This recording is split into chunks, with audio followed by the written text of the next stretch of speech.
محترم ناظرین اکرام، یہ آج کا ہمارا 58واں دینی لائیو سوال جواب ہے، یعنی 58۔ آج کی اس مجلس کے اندر بھی دین سے متعلق جو ہمارے سوال جواب ہوں گے، دین سے ریلیٹڈ، انشاءاللہ قرآن و سنت کی روشنی میں ان کا جواب آپ کو بتایا جائے گا۔ آپ کے سوال رہیں گے اور ہماری طرف سے جواب رہے گا۔ تو چلیے بغیر کسی دیری کے اپنے اس پروگرام کو شروع کر لیتے ہیں۔ کافی حضرات کے سوال جواب آئے ہوئے ہیں، شروع کر لیتے ہیں۔ سب سے پہلے ہے شاکر خان کا سوال۔ شاکر خان کا سوال ہے، یہ کہہ رہے ہیں ہم بستری کرنے کے بعد گھر والی ناپاک ہوگی یا نہیں؟ گھر والی کے لیے کھاتا کھلوانا یا ووٹ ڈلوانا کیسا ہے؟ اچھا، دونوں سوال انہی کے ہیں۔ دیکھیں، ظاہر سے بات ہے جب ہم بستری کی ہے تو میاں بیوی دونوں ناپاک ہو گئے۔ نبی کریم صلی اللہ علیہ وسلم کا فرمان ہے اذا التقى الختانان وجب الغسل، کہ جب میاں بیوی کی شرمگاہ مل جائیں، یعنی صحبت اور ہم بستری ہو جائے، تو دونوں کے اوپر غسل واجب ہوتا ہے۔ تو اگر میاں بیوی نے آپس میں صحبت ہم بستری کی ہے تو دونوں ناپاک ہو گئے ہیں، جنبی ہو گئے ہیں، جس سے پاک ہونے کے لیے غسل جنابت کرنا ضروری ہے۔ جب تک کہ جنابت کا غسل نہیں کریں گے، ناپاکی کے غسل نہیں کریں گے، تب تک کہ نماز وغیرہ قرآن وغیرہ پڑھنا جائز نہیں ہوگا۔ رہ گئی بات ووٹ ڈالنے کی، کہ گھر والی کے لیے کھاتا کھلوانا، ووٹ ڈالنا، تو دونوں چیزوں کی گنجائش ہے۔ ووٹ ہمارا حق ہے، یہ آئین قانون ہم کو دیتا ہے، تاکہ ہم اپنی مرضی کے مطابق اپنے حاکم کو چن سکے کہ ہمارا پرائم منسٹر کون بنے گا، ہمارے اوپر حکومت کون کرے گا۔ تو اس کے لیے ضروری ہے کہ ہم ووٹ ڈالیں اور اپنے لیے صحیح رہبر کا انتخاب کریں جو تمام لوگوں کے حقوق کو ادا کرنے والا ہو۔ تو اس لیے ضروری ہے، بلکہ بعض علماء نے واجب تک اس کو کہا ہے۔ کسی نے کہا کہ یہ شہادت کے درجے میں ہے ووٹ ڈالنا، اور ظاہر ہے شہادت یعنی گواہی دینا، یہ بھی لازم ہے۔ جب گواہی طلب کی جائے تو گواہی دینی چاہیے، اس کو چھپانا نہیں چاہیے، جیسے کہ قرآن کریم میں ہے۔ تو اس لیے ووٹ کو واجب کے درجے میں مانا ہے بعض علماء نے، اور یہ کہا ہے کہ ووٹ ضرور ڈالنا چاہیے۔ مرد حضرات ہیں ان کو بھی، اور جو عورتیں ہیں ان کو پردے میں رہ کر کے ووٹ ڈالنا چاہیے، تاکہ صحیح لوگوں کو حکومت میں لایا جا سکے، صحیح لوگوں کا انتخاب کیا جا سکے، جو اللہ سے ڈرنے والے، لوگوں کے حقوق کو ادا کرنے والا ہوں۔ جو کرپٹ حکمران ہیں، کرپٹ افسران ہیں، تاکہ ان کا خاتمہ ہو سکے۔ تو اس لیے خود بھی ووٹ ڈالنے جانا چاہیے، اور اپنے گھر کی ان خواتین کو بھی پردے کے ساتھ میں لے کر کے جانا چاہیے کہ جن کا ووٹ ہے، تاکہ صحیح لوگ حکومت کے اندر آ سکیں۔ رہ گئی بات کھاتا کھلوانے کی، تو کھاتا کھلوانے کا مسئلہ بھی ہے کہ کھاتا کھلوانے میں کوئی مضائقہ نہیں ہے۔ اگر ضرورت ہے یا کوئی اور ایسا گورنمنٹ کی طرف سے کوئی اسکیم ہے، کوئی فائدہ والی چیز ہوتی ہے کہ جس سے آپ کو کھاتا کھلوانے کی بنا پر وہ اسکیم آپ کو ملتی ہے، وہ فائدہ ملتا ہے، یا تو آپ کو رقم جمع کرنی ہے، آپ اپنے اکاؤنٹ میں اتنی ساری رقم جمع نہیں کر سکتے، اگر کریں گے تو آپ کے اوپر انکم ٹیکس کی ریٹ بڑھ جائے گی، تفتیش آپ کے اوپر آ جائے گی۔ تو گھر والوں کے کئی سارے لوگوں کے کھاتے کھلوا کر کے تھوڑی تھوڑی رقم جمع کر دیتے ہیں، تاکہ مسئلہ نہ ہو، مشکل نہ ہو، اور جو ہماری حلال کی روزی ہے وہ غلط جگہ نہ جائے۔ تو اس نیت سے کئی ساری وجوہات اور ریزن ہو سکتے ہیں، تو اس لیے اپنی بیوی کا، بیٹی کا، بہن کا، ماں کا، جس کا چاہے کھلوایا جا سکتا ہے، چونکہ یہ بھی ضرورت کے اندر شامل ہے۔ خلیل بھائی السلام علیکم۔ جی وعلیکم السلام۔ کہہ رہے ہیں جس شخص کو دعائے قنوت یاد نہ ہو تو کیا پڑھے؟ کوئی بھی دعا پڑھ سکتا ہے۔ جس کو دعائے قنوت نہیں آتی ہے اس کو چاہیے کہ دعائے قنوت سیکھنے کی کوشش کرے، لیکن اگر دعائے قنوت یاد نہیں ہے تو ربنا آتنا فی الدنیا یا اس کی جیسی اور جو بھی دعائیں ہو سکتی ہیں، تو کوئی بھی دعا اس کی جگہ میں پڑھی جا سکتی ہے، وہ کافی ہو جائے گی اور وطر صحیح ہو جائیں گے۔ ہاں، ولیمہ کتنے دن تک کر سکتے ہیں؟ دیکھیں، کوئی خاص مقدار شریعت نے اس سلسلے میں متعین نہیں کی ہے، 2 دن، 4 دن، 6 دن، 8 دن، بلکہ خوشی جب تک نکاح کی رہتی ہے۔ بھئی نکاح ہوا، آدمی کا نکاح ہوا ہے، شادی ہوئی ہے، تو آدمی کتنے دنوں خوشی منائے گا؟ 2 دن، 3 دن، 4 دن۔ ظاہر سی بات ہے 10-15 دن بعد تو خوشی نہیں منائے گا۔ تو خوشی کے جو ایام ہوتے ہیں تو وہ 2-4 دن ہی ہوتے ہیں۔ ممبئی جیسے شہر ہے جہاں پر ولیمے کے لیے ہال ملنا مشکل ہوتا ہے، کیونکہ ایسی بڑی بڑی جگہیں تو ہوتی نہیں ہیں جہاں پہ ولیمہ کر سکے۔ یہاں تو ویڈنگ ہال جو ہوتے ہیں انہی میں ولیمہ وغیرہ کرنا پڑتا ہے۔ تو اگلے دن نہیں ملا، اس کے بعد بھی نہیں ملا، بھوک ہے، تو 2-3 دن کی علماء نے گنجائش دی ہے۔ 3 دن یا زیادہ سے زیادہ 4 دن، چونکہ آدمی کو اتنے دن کی خوشی ہوتی ہے، اس کے بعد تو بات پرانی ہو جاتی ہے۔ تو علماء یہی کہتے ہیں کہ شادی کی خوشی دن جتنے دن سمجھا جاتا ہے کہ بھئی شادی ہوئی ہے تو لوگ خوش ہیں، تو وہ 2-4 دن ہی ہوتا ہے، تو تب تک کہ کیا جا سکتا ہے۔ اس سے زیادہ تو کرنا چاہے تو آپ کر سکتے ہیں، لیکن جو سنیت ہے وہ سنیت کا ثواب آپ کو نہیں ملے گا۔ خلیل بھائی کہہ رہے ہیں کیا شوہر بیوی کے جنازے کو کندھا دے سکتا ہے؟ جی ہاں، شوہر بیوی کے جنازے کو تو کندھا دے سکتا ہے، کوئی مذائقہ نہیں ہے، بس یہ ہے کہ اس کو چھو نہیں سکتا۔ چہرہ بھی دیکھ سکتا ہے، کندھا بھی دے سکتا ہے، اور بوقت ضرورت قبر میں بھی اتار سکتا ہے۔ اگر کوئی اور محرم نہیں ہے ساتھ میں جو قبر میں اتارے تو قبر میں بھی اتار سکتا ہے، البتہ جسم کو نہیں چھو سکتا ہے، اس کے چھونے سے منائیگی ہے۔ آگے چلیے، کیا کریں؟ گجر نمبر 1 کیا کریں؟ السلام علیکم۔ جی وعلیکم السلام۔ دار راہی السلام علیکم۔ جی وعلیکم السلام۔ کہہ رہے استاد دی، موسیٰ علیہ السلام کو نبوت کہاں ملی اور کس عمر میں ملی، اور موسیٰ علیہ السلام کو کون کون سے معجزے عطا کیے گئے ہیں؟ تقریباً 9 معجزوں کا ذکر ہے جو قرآن کریم میں جن کا تذکرہ ہے۔ تقریباً 9 معجزے ان کو جو ہے دیے گئے تھے، جن میں عصا کہ جب اس کو زمین پر ڈالتے تو وہ جو ہے سانپ بن جاتا تھا۔ ایسے ہی آپ کا ایک ہاتھ تھا جو بچپن میں جل گیا تھا، آپ اس کو اپنے یہاں جو ہے بغل میں دبا کر کے جب نکالتے تھے تو وہ چمکتا ہوتا تھا، روشن ہوتا تھا۔ اس کے علاوہ علماء نے ان کو بھی شمار کیا ہے کہ جو خون کا ایک عذاب آیا تھا، مینڈکوں کا عذاب آیا تھا، ٹڈیوں کا عذاب آیا تھا، جوؤں کا عذاب آیا تھا، تو کئی ساری چیزیں ہیں، تو ان کو بھی علماء نے معجزات میں ہی شمار کیا ہے۔ تو کئی سارے معجزات تھے۔ رہ گئی بات یہ کہ عمر کس سال میں، نبوت کس سال میں ملی ہے، تو اکثر انبیاء کو 40 سال کی عمر میں نبوت ملی ہے، تو حضرت موسیٰ علیہ السلام کو بھی 40 سال ہی کی عمر میں نبوت ملی۔ اور جب آپ مدین سے واپس مصر تشریف لا رہے تھے، اس وقت وادی طور کے اندر، وادی طوا کے اندر، انک بالوادی المقدس طوا، جیسا کہ سورہ پارے کے اندر ذکر ہے کہ انک بالوادی المقدس طوا، کہ اے موسیٰ آپ طوا کی مقدس وادی میں ہیں، فخلع نعلیک، آپ اپنے جوتے اتار لیجئے، اننی انا اللہ، یہ میں الگ الگ جگہوں سے پڑھ کے آپ کو بتا رہا ہوں، اننی انا اللہ، کہ میں تمہارا رب ہوں۔ تو جب واپس تشریف لا رہے تھے، وہ لمبا واقعہ ہے، آپ تفسیر میں پڑھیں گے تو پوری تفسیر آپ کو وہاں مل جائے گی۔ تو وادی طوا میں جب آپ کی عمر 40 سال تھی اور آپ کی شادی ہو گئی تھی حضرت شعیب علیہ السلام کی صاحبزادی سے، آپ مدین سے مصر تشریف لا رہے تھے، تو راستے میں ٹھنڈ لگی، جس کی وجہ سے آپ اپنی بیوی کے لیے گرم کیا کہتے ہیں آگ لینے کے لیے، دیکھا کہ دور ایک جگہ روشنی ہو رہی ہے، آپ نے کہا اپنی بیوی سے کہ آپ یہاں ٹھہرو، میں روشنی لے کر کے جاتا ہوں۔ لیکن جب وہاں پہنچے تو معلوم ہوا کہ وہ نور تھا، وہ کوئی آگ نہیں تھی، نور تھا اللہ تبارک و تعالیٰ کی طرف سے۔ جب آپ وہاں پہنچے تو پھر اللہ تبارک و تعالیٰ نے آپ کو نبوت سے سرفراز فرمایا۔ تو یہ ہے نبوت کا واقعہ۔ علی اکبر کہہ رہے ہیں مفتی صاحب، مجھے ہمیشہ خیال آتا ہے کہ میں جان بوجھ کر کفر یا شرک کیا ہے اور میں اس کو بھول چکا ہوں، لیکن مجھے یہ بھی لگتا ہے کہ میں جان بوجھ کر کفر اور شرک نہیں کیا۔ دیکھیے، اس طرح کے جو وساوس ہوتے ہیں وہ شیطان کی طرف سے ہوتے ہیں، تاکہ شیطان آدمی کے ذہن میں وسوسے ڈالے اور اس کو پریشان کرے، خلجان کے اندر مبتلا کرے۔ اس وجہ سے اس طرح کے وسوسے شیطان کی طرف سے آتے ہیں۔ اس کا علاج یہ ہے کہ اللہ تبارک و تعالیٰ سے توبہ و استغفار کیا جائے، اور شریعت میں شک اور وسوسوں کا کوئی بھروسہ نہیں ہے، ان کا کوئی اعتبار نہیں کیا گیا ہے۔ شک یا وسوسے پہ کسی شرعی مسئلے کی بنیاد نہیں ہے، تو اس لیے اس طرح کے وسوسوں کو جب بھی آئیں تو سمجھے کہ شیطان کی طرف سے ہے، جو میرے دین و ایمان کو خراب کرنا چاہتا ہے، عقائد کو خراب کرنا چاہتا ہے۔ اللہ تعالیٰ سے توبہ استغفار کرے اور کچھ جو ہے صدقہ خیرات کر دے، تاکہ اس طرح کے وسوسے نہ آئیں، تو اس طرح کر لیا کرے۔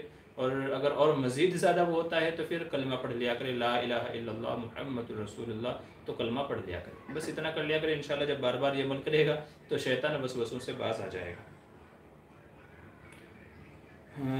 جی خلیل خان کہہ رہے ہیں کیا پہلی رات بیوی سے ہم بستری نہیں کیا تو ولیمہ ہوگا یا نہیں؟ جی ہاں، ولیمہ کر سکتے ہیں، یہ کوئی ضروری مسئلہ نہیں ہے۔ بعض لوگ یہ سمجھتے ہیں کہ جب تک کہ بیوی سے ہم بستر نہ ہو جائے تب تک کہ ولیمہ نہیں ہوتا، یاد رکھیے یہ غلط ہے، ایسا نہیں ہے۔ علماء یوں فرماتے ہیں کہ اگر کسی نے ہم بستری نہیں کی، وہ کوئی بھی وجہ ہو سکتی ہے، بیوی نے پاس نہیں آنے دیا، یا بیوی حیض سے ہے، ماہواری سے ہے، یا کوئی اور مسئلہ ہے، یا میاں بیوی تھکے ہوئے تھے، سر میں درد تھا، بہت ساری وجوہات ہو سکتی ہیں۔ تو اگر پہلی رات میں میاں بیوی کے درمیان میں ہم بستری نہیں ہوئی ہے تو اگلے دن ولیمہ کیا جا سکتا ہے، اس کے اندر کوئی مذائقہ نہیں ہے۔ علماء فرماتے ہیں کہ ہم بستری کی وجہ سے ولیمہ نہیں کیا جاتا، بلکہ اصل تو نکاح کی خوشی میں ولیمہ کیا جاتا ہے، کہ شادی ہو گئی ہے، نکاح ہو گیا ہے، اس خوشی میں ولیمہ کیا جاتا ہے۔ اور جب نکاح ہو گیا ہے تو ہم بستری ہو یا نہ ہو، ولیمہ کرنا جائز ہے، تو اس لیے بغیر ہم بستری کے بھی ولیمہ ہو جاتا ہے اور کرنے میں کوئی مذائقہ نہیں ہے۔ خلیل بھائی کہہ رہے ہیں سورہ یاسین پڑھنے کی فضیلت بتائیے۔ بھائی سورہ یاسین کو، یہ تو آپ کو فضائل اعمال میں مل جائے گا، فضائل کی جو کتابیں وہاں ڈھونڈ لیجئے، یا تو سورہ یاسین کی آپ تفسیر اٹھا کر کے دیکھ لیجئے گا تو اس میں آپ کو اس کے فضائل مل جائیں گے۔ باقی یہ ہے کہ سورہ یاسین کو دل بتایا گیا ہے قرآن کریم کا۔ آپ صلی اللہ علیہ وسلم نے ارشاد فرمایا کہ ہر چیز کا ایک دل ہوتا ہے، اور قرآن کریم کا دل سورہ یاسین ہے۔ اسی طریقے سے جن گھروں کے اندر سورہ یاسین پڑھی جاتی ہے تو ان میں خیر و برکت کے فیصلے ہوتے ہیں، اور سورہ یاسین کے بہت سارے مجرب عمل بھی ہیں کہ اگر اس طریقے سے مخصوص طریقے سے مبین والا جو طریقہ ہے کہ قرآن کریم میں 7 جگہ سورہ یاسین میں 7 جگہ لفظ مبین آیا ہے، تو جب بھی آدمی لفظ مبین پر پہنچے تو جس مقصد سے پڑھ رہا ہے اس مقصد کو اپنے ذہن کے اندر لائے، مستحضر کرے اور اس طریقے سے سورہ یاسین کا ختم کرے تو انشاءاللہ وہ ضرورتیں بھی اس کی پوری ہوگی۔ تو بہت سارے فائدے ہیں سورہ یاسین کے تعلق سے۔ مزید یہ ہے کہ یاسین کے نام سے ایک چھوٹی سی بک آتی ہے یاسین، تو اس میں آپ کو سورہ یاسین بھی ملے گی، سورہ یاسین کے فضائل وغیرہ بھی آپ کو مل جائیں گے، ٹھیک ہے۔ آگے چلیے، محمد خلیل، یار سارے مسئلے جو ہے وہ خلیل بھائی کے ہی ہیں۔ بھائی خلیل بھائی تھوڑا آپ اپنے سوالوں کو تھوڑا اسٹاپ دے دیجیے تاکہ میں دوسرے حضرات کے سوالوں کے بھی جواب دے سکوں۔ کہہ رہے ہیں فرض کی تیسری یا چوتھی رکعت میں سورہ فاتحہ کے بعد بسم اللہ پڑھ لی تو کیا سجدہ سہو کرنا پڑے گا؟ جی نہیں، اگر بسم اللہ پڑھ لی ہے تو اس کی وجہ سے سجدہ سہو لازم نہیں ہوگا، اس کی ضرورت نہیں ہے۔ علی اکبر کہہ رہے ہیں مفتی صاحب کیا نیکی کو حرام سمجھ کے کرنے سے بھی مسلم کافر ہو جاتا ہے؟ نیکی کو حرام، تو مسئلہ تو بڑا ٹیڑھا ہے۔ نیکی کو حرام، ظاہر سی بات ہے کہ آپ نے معاملہ یہاں بالکل الٹا کر دیا ہے کہ ایک چیز جو حرام تھی آپ نے اس کو جو حلال تھی اس کو آپ نے حرام کر دیا ہے، حالانکہ منع کیا گیا ہے یا ایھا الذین آمنوا لا تحرموا۔ اللہ تبارک و تعالیٰ نے جو چیزیں حرام کی ہیں ان کو حلال نہ کرو، جو حلال کی ہیں ان کو حرام نہ کرو، یہ نبی کریم صلی اللہ علیہ وسلم کو حکم دیا گیا ہے۔ تو اس لیے ہمیں اپنی طرف سے کسی حلال چیز کو حرام، حرام چیز کو حلال نہیں کرنا چاہیے۔ تو واقعی یہ چیز بڑی ہی کہہ لیجیے کہ خطرے والی بات ہے کہ آپ جو ہے وہ حلال کو حرام کر رہے ہیں اور کر بھی رہے ہیں، حلال ہے کر رہے ہیں لیکن حرام کی نیت سے کر رہے ہیں، تو یہ چیز تو واقعی غلط ہے۔ تو اس چیز سے توبہ استغفار کرنا چاہیے۔ باقی کفر کا جو مسئلہ آپ نے بتایا ہے کہ کفر کا حکم لگے گا یا نہیں، تو فی الحال میرے علم میں تو نہیں ہے کہ بھئی اس کو کافر کہا جائے، کوئی فی الحال مسئلہ میرے ذہن میں نہیں ہے۔ انشاءاللہ آپ بعد میں یاد دلائیے گا تو اس کے مزید تفصیل دیکھ کر کے آپ کو بتا دوں گا۔ بصیر مہر، السلام علیکم، کیسے مفتی صاحب؟ جی وعلیکم السلام، اللہ کا احسان ہے۔ فین آف مفتی معمور بدر، السلام علیکم، جی وعلیکم السلام ورحمۃ اللہ۔ خلیل بھائی کہہ رہے ہیں کیا 100 بار سبحان اللہ پڑھنے سے 1000 نیکیاں نامہ یا اعمال میں لکھی جاتی ہیں اور 1000 گناہ مٹا دیے جاتے ہیں؟ بھئی یہ فضائل اعمال میں آپ دیکھ لیں جہاں استغفار کا بیان ہے، ٹھیک ہے، جہاں پہ استغفار کا بیان ہے اور تسبیحات کا تذکرہ ہے وہاں پر آپ دیکھ لیجئے، انشاءاللہ وہاں پر آپ کو چیزیں مل جائیں گی۔ اشخان، السلام علیکم مفتی صاحب، اسلامی کیلنڈر کے حساب سے روزہ کھولنا کیسا ہے؟ کیا کہہ رہے ہیں؟ اس ایپ کا نام مسلم پریئر پرو ہے۔ دیکھیے اسلامی کیلنڈر جو آپ ایپ بتا رہے ہیں، یہ جو اپلیکیشن وغیرہ ہیں ان کا کوئی ایسا بھروسہ نہیں ہے، چونکہ یہ ایک سسٹمیٹک ایک سافٹ ویئر ہے، سافٹ ویئر کے اعتبار سے اس میں سب چیزیں فٹ کی جاتی ہیں، تو اس میں کمی زیادتی کا احتمال ہے، ہو سکتا ہے ٹائم آگے پیچھے ہو جائے، ٹھیک ہے، ہو سکتا ہے تاریخ آگے پیچھے ہو جائے، چونکہ وہ سافٹ ویئر جیسا ڈالا ہے ویسا وہ آپ کو بتاتا ہے۔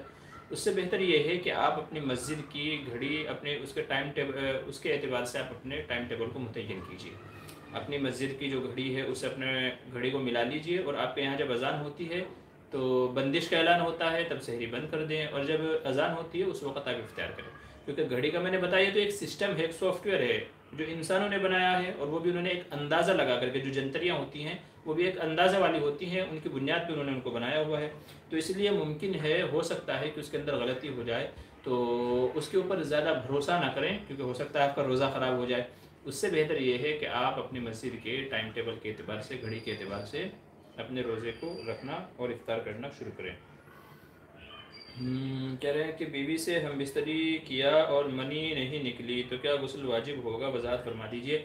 اگر میاں بیوی کی شرمگاہ کا آپس میں دخول ہو چکا تھا، اگر دخول ہو چکا تھا، ٹھیک ہے، چنانچہ فقہاء فرماتے ہیں کہ حشفہ اگر غائب ہو جائے، یعنی عضو مخصوص کے اوپر کا جو حصہ ہوتا ہے اگر وہ بیوی کی شرمگاہ میں چلا گیا، اندر گھس گیا، تو پھر کہہ لیجئے کہ اب غسل واجب ہوگا دونوں کے اوپر، بیوی کے اوپر بھی شوہر کے اوپر بھی، بھلے ہی انزال ہوا ہو یا نہ ہوا ہو، منی نکلی ہو یا نہ نکلی ہو، اس سے کوئی فرق نہیں پڑے گا، لیکن اگر دخول ہو گیا ہے، دونوں کی شرمگاہیں آپس میں مل گئی ہیں، حشفہ غائب ہو گیا ہے، تو پھر غسل واجب ہوگا۔ ہاں اگر کوئی بندہ ایسا ہے کہ دخول نہیں ہوا ہے، صرف اوپر کے حصے پہ آدمی اپنا عضو مخصوص رگڑ رہا ہے، ٹھیک ہے، دخول نہیں ہوا ہے، تو اب ایسی صورت میں یہ ہے کہ جب دخول نہیں ہوا ہے تو اگر مرد کو منی نکل آئی، انزال ہو گیا، تو مرد کے اوپر غسل واجب ہوگا، اور عورت کو جب تک دخول نہ ہو جائے یا اس کا بھی انزال نہ ہو جائے، اس کی بھی منی نہ نکل آئے، تب تک عورت کے اوپر غسل واجب نہیں ہوگا۔ یہ جب ہے جب کہ اوپر کے حصے پر صرف ٹچ کیا جائے، مس کیا جائے، دخول نہ ہو۔ ٹھیک ہے، یہ مسئلہ ہے۔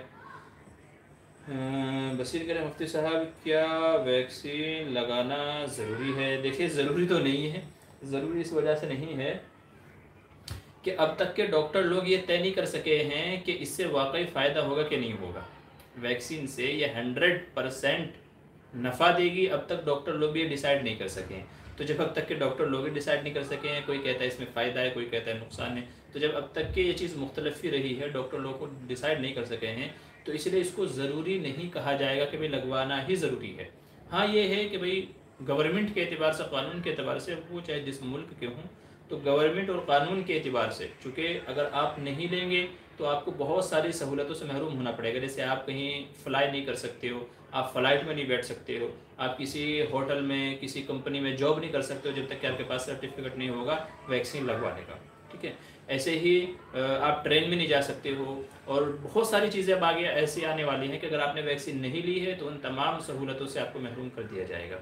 نیز آگے چل کر کے ایک زمانہ ایسا آئے گا، ابھی تو نہیں ہے، لوگ نہیں سمجھ رہے ہیں، لیکن آگے چل کر کے ایک زمانہ ایسا آئے گا کہ جن لوگوں نے ویکسین لگوا لی ہے وہ ان لوگوں پہ الزام دیں گے جنہوں نے اب تک کے ویکسین نہیں لگوائی ہے، اور بولیں گے کہ ان کی وجہ سے بیماریاں پھیل رہی ہیں، کیونکہ ہم تو ویکسین لگا کے سیف ہو گئے، اب ہم کو تو یہ بیماری نہیں آئے گی۔ ان لوگوں کی وجہ سے، جیسے پہلے زمانے میں چھوت اچھوت کا ہوتا تھا نا، چھوت اچھوت کی بیماری ہوتی تھی کہ بھئی یہ گندے لوگ ہیں، یہ بیکار لوگ ہیں، بیمار لوگ ہیں، ان سے بیماری پھیلتی ہے، تو وہی چیز آگے چل کر کے ہوگا۔ اگر آپ نے ویکسین نہیں لی ہے اور اکثر لوگ لے چکے ہوں گے، تب ایک تو ویکسین مہنگی کر دی جائے گی، اور دوسرے کیا ہے، لوگوں کی مینٹلٹی بن جائے گی کہ بھئی بیماری ان کی وجہ سے پھیل رہی ہے چونکہ انہوں نے اب تک ویکسین نہیں لی ہے۔ تو اس سے چل کر کے یہ ہوگا کہ آپ کو ہر بیماری کا مجرم ٹھہرایا جائے گا، الزام آپ کے اوپر آیا جائے گا۔ اس لیے اس سے بہتر یہ ہے کہ آپ ویکسین لے لیں، یہ مشورہ ہے۔ ظاہر سی بات ہے آج دنیا کے اکثر لوگ لے رہے ہیں، اب بہت سارے لوگ کہتے ہیں جی مر جائیں گے، بیمار ہو جائیں گے۔ اگر دیکھا جائے ہندوستان میں 130 کروڑ کی آبادی ہے، جس میں سے 30 کروڑ مسلمان ہیں، باقی تو غیر لوگ ہیں نا، باقی تو غیر لوگ ہیں۔ تو اگر بیمار ہوں گے تو وہ زیادہ ہوں گے، مریں گے تو بھی وہ زیادہ مریں گے، جو بھی کچھ ہونا ہوگا تو زیادہ تو ان کے ساتھ ہوگا نا۔ ہم تو کم تعداد میں ہیں تو کم ہے ہمارا نقصان ہوگا، تو زیادہ تو ان کا نقصان ہوگا نا، اور وہ لوگ زیادہ لے رہے ہیں۔ میں ممبئی میں رہتا ہوں، یہاں جو میں دیکھ رہا ہوں، مطلب میں جو معائنہ میں یہاں کر رہا ہوں، جو مجھ تک رپورٹس پہنچتی ہیں، تو میں اندازہ یہ لگا رہا ہوں کہ جو میچور قسم کے لوگ ہیں، ٹھیک ہے نا، یعنی جو سمجھدار شعور سلیقے والے لوگ ہیں، وہ اکثر حضرات اس کو لے رہے ہیں، وہ الگ بات ہے کہ نفع نقصان اللہ تبارک و تعالیٰ کی طرف سے، لیکن اکثر لوگ اس کو لے رہے ہیں۔ تو اس لیے اگر آپ بھی بہت ساری سہولتوں سے محروم نہیں ہونا چاہتے، آگے چل کر کے نقصان نہیں اٹھانا چاہتے، مجرم نہیں بننا چاہتے، ٹھیک ہے، چھوت اچھوت والی چیز نہیں کروانا چاہتے، تو پھر بہتر ہے کہ آپ بھی ویکسین لے لیجئے۔ اب ایک چیز اور پوائنٹ کی میں آپ کو بتاتا چلوں، آپ ویکسین لے رہے ہیں تو بسم اللہ پڑھ کر کے ویکسین جب آپ لینے کے لیے جائیں تو آپ 2 عمل کر لیجئے گا، آپ 2 عمل کر لیجئے گا ویکسین لینے سے پہلے۔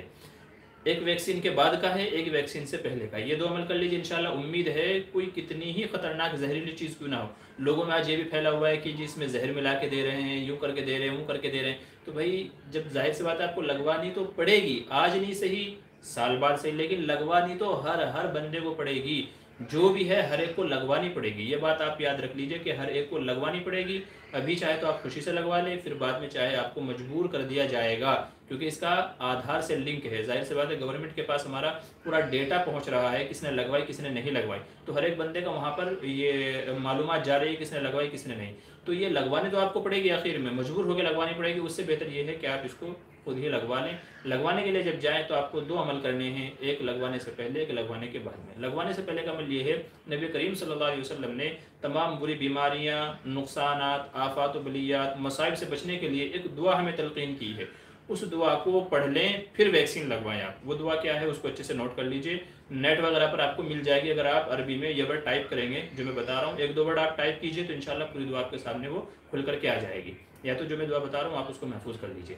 دعا یہ ہے، بسم اللہ الذی لا یضر مع اسمہ شیء فی الارض ولا فی السماء وہو السمیع العلیم۔ یہ دعا ہے، پھر سے پڑھ دیتا ہوں، بسم اللہ الذی لا یضر مع اسمہ شیء فی الارض ولا فی السماء وہو السمیع العلیم۔